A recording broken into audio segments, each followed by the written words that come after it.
right? And what is it? I've written 57 plays, and some of you might be unlucky enough to do them at school, because bouncers and shakers and teachers, sometimes they're on GCSE syllabus. I made a movie called Up and Under, which was about rugby league, because I'm obviously born and brought up near Castleford and living in Hull. I'm a big rugby league fan. I'm not an Hull fan, I'm a Leeds fan. Don't go down too well in Hull. But there you go. And what can I communicate to you about plays? I'll tell you what it is. We all have dreams. I had a dream I wanted to play football for Leeds. But my dreams become reality. And the reality is that whatever you think about you can do in your mind, you know, don't wait for somebody else to do it. Years and years and years ago, I got a phone call, this is absolutely true, driving from Ponty to Hull, where I live. And it were the producers of The Full Monty. And they said, can you come and audition for a film? I says, where is it? It's in London. Oh, London, go on then. So I went all the way to London and I auditioned for Full Monty. And I got offered the part. I got offered the part and a contract for 75,000 quid for 4 weeks' work. That ain't a bad deal. I'd unfortunately spent 11 years trying to make my own movie. And on the same day I got offered the Full Monty, the phone call went and they said, we've got the money for you to make Up and Under into a film. So I had that balance. So I turned down the Full Monty, mostly because my wife didn't want to see my genitals all over the world for the rest of her life. I accept that as a reasonable argument. So the director, Peter Catania, rang me up and said, you haven't got any other big Yorkshire lads, have you? I think we've seen every big Yorkshire lad that's ever been in Equity. I said, what about Mark Addy? He's a mate of mine, I'll give you his mobile number. And I turned down that opportunity.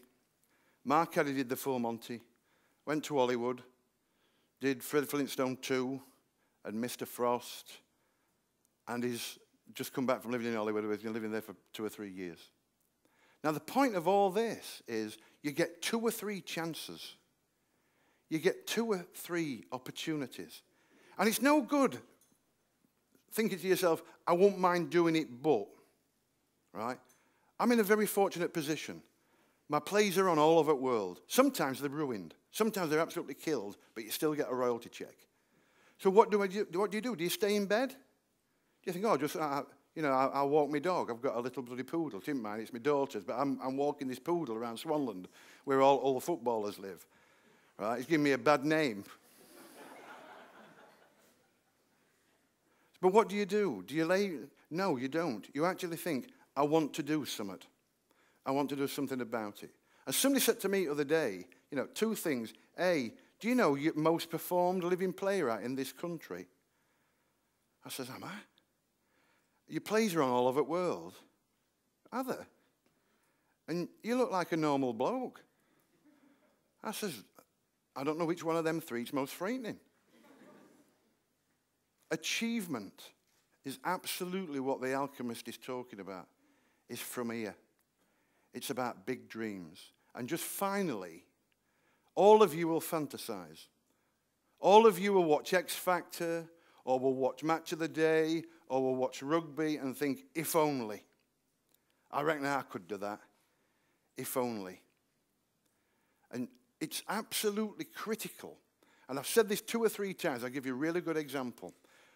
11 years ago, I was asked to speak to 2,000 kids in the City Hall in Hull. And the chairman of the City Council had been on, and he said to all these kids, he said, I want you to be best kids in Hull. I want you to strive and be best kids in Hull. And I'm sat at back, and I've got like a cap and gown on because it's one of them jobs. Best kids in Hull. Wow. Not that Hull's naff, but best kids in Hull. Blimey. And he says, nah, Dr. Godber's going to talk to you about something else. So I get wheeled out. And I said, I don't want to be controversial, but I don't want you to be best kids in Hull. Oh, bloody hell. I don't want it to be best kids in Hull. What's this all about then? Best kids in bloody North Ferriby, or best kids in Essel Road, or best kids down that cul-de-sac where the fish shop is? I said, because when I write a play, I don't want it to be best play in Swanland. I don't even want it to be best play in East Yorkshire. I don't even want it to be best play in Yorkshire. I want it to be best play north of England at the very least. Possibly in England, possibly Europe, possibly that's ever been written. So by limiting your horizons, you're stopping yourself from dreaming. And absolutely what Terry says is absolutely right. My final point is this. Don't stop yourself from dreaming. Don't limit yourself. Dream big. If somebody had said to me, this is in practical terms, when I looked out in our back garden on Rose Avenue, when our back garden was that big, I'm just going for a walk in garden, ma'am, right? I've been in garden. I'm going out again. I'm back in again, ma'am. I'm going to take dog a walk. I've taken dog a walk. I'm back in again, right? If somebody said to me that your garden will be that big, you'll not be able to see the end of it,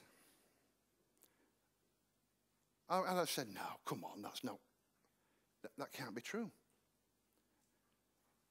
Follow your dreams.